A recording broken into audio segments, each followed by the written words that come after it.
L'invitech pour achever ce journal de la tech, justement, c'est notre, la levée de fonds du jour, on pourrait dire. 10 millions de dollars levés par Destigo, qui va d'ailleurs changer de nom.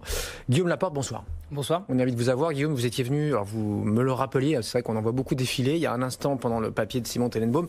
Guillaume, vous êtes venu il y a un peu plus de 2 ans. Nous, à l'époque, pour une levée de fonds d'1 million, là c'est 10 fois plus, en dollars, 10 millions de dollars, dans le domaine du marketing conversationnel auto-apprenant. Comme ça, on ne comprend pas. En fait, c'est du chatbot. Oui, en fait, c'est une technologie de intelligence artificielle conversationnelle. C'est des chatbots, des voicebots, des agents virtuels qui permettent d'automatiser des conversations avec les humains, avec les utilisateurs. Parfois sur des applications de chat comme Facebook Messenger, WhatsApp, WeChat. Parfois sur des interfaces vocales Google Home, Alexa. Ou parfois sur les sites web, dans les petites bulles de chat à gauche ou à droite. Donc là, vous êtes agnostique, vous savez tout faire, vous. En fait, PC, enceinte connectée. Tout. La promesse qu'on fait aux entreprises, c'est de leur permettre d'ouvrir des conversations sur tous les canaux, at scale, avec tous leurs utilisateurs. Donc ça, c'est la promesse qu'on veut apporter grâce à notre technologie. Il y a 2 ans, 3 ans, vous êtes d'accord avec moi. J'espère, Guillaume, vous serez d'accord avec moi.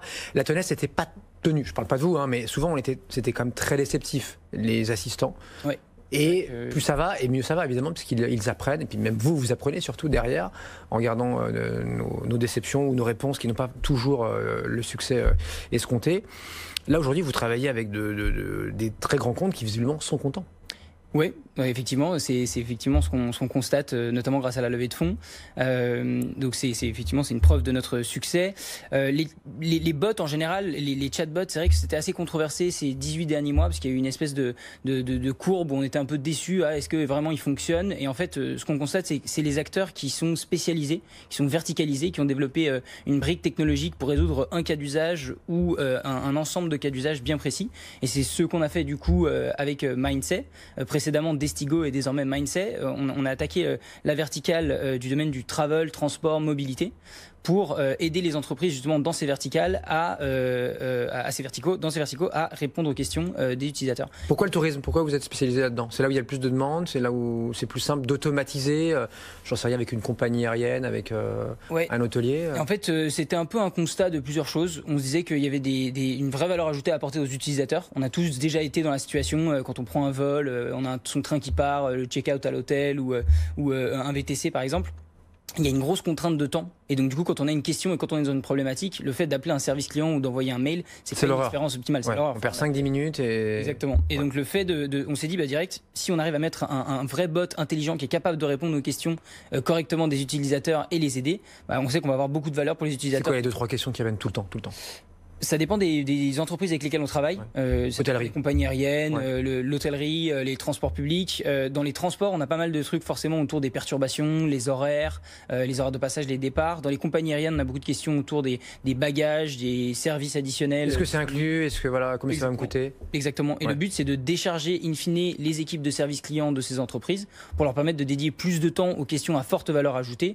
Combien de requêtes vous leur enlevez là? Je sais pas, sur 100 requêtes, sans appel, combien vous allez éviter? Ça dépend des verticales évidemment, mais nous, notre promesse, c'est de dire qu'on peut diminuer de 60 à 80% de volume de questions pour les agents de service client. C'est considérable. Ouais, et le ROI du coup est hyper tangible pour les entreprises. Retour sur investissement, puisque effectivement le retour sur investissement il est évident puisque c'est du temps gagné qui peut être dédié à d'autres ressources et former les agents à être peut-être plus sur la relation. Oui, c'est pas pour remplacer les agents, rassurez-moi. Non, justement. Pas que du gain de productivité, sinon. C'était le truc que les gens se demandaient il y a longtemps. Est-ce que vraiment, au début quand les bots ont démarré, est-ce que les bots vont remplacer complètement les humains? Et en fait, ce qu'on constate, c'est que ça les remplace pas, ça les augmente. Donc ça les décharge en fait des questions de niveau 1, parfois de niveau 2. Et du coup, on passe du temps sur les dossiers épineux qui demandent justement à être accompagné. Exactement. Bon, vous faites rentrer là, c'est intéressant, un fonds qui était déjà chez Klaxoon dans la formation, Emiro, Voilà, Emiro. Alors Emiro, c'est la photo et Klaxoon, c'est dans la réunion réinventée. Donc c'est White Star Capital, intéressant, qui sont en France là depuis quelques mois.